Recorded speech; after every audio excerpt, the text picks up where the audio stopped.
কিশোর বইমেলা গ্যাঞ্জাম হয়েছে, তসলিমা নাসরিনের বই না, এরকম গ্যাঞ্জাম ইচ্ছা করে তৈরি করা হয়েছে, আরো তৈরি করা হবে। কেন করা হবে? এই আলাপে যাওয়ার আগে এই ভিডিওটা দেখেন, এডিটর সাহেব দেখা দিবেন কিভাবে প্রকাশক নিজেই উগ্রভাবে প্রতিবাদকারীদের আঘাত করতেছে। দেখেন।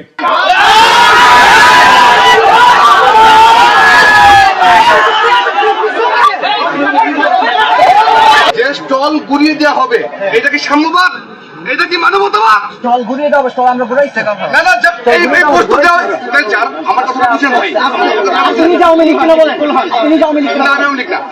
আপনি যে আওয়ামী লীগ, আপনি যে আওয়ামী লীগ, প্রতিটা বাঙালি স্লোগান, বাংলা স্লোগান, আমাদের বাঙালি স্লোগান।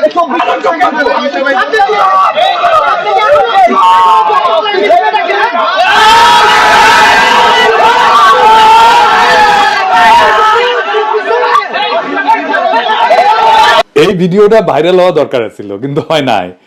এই প্রকাশক ভব সেলটারকে হাত তুলিছে। আবার দেখেন এডিটর সাহেব, সে জয় বাংলা স্লোগানও দিছে, মৌলবাদী গালি দিছে, গায়ে হাত তুলিছে, তারপরে কিন্তু হুজুরেরা স্টল ভাঙে নাই।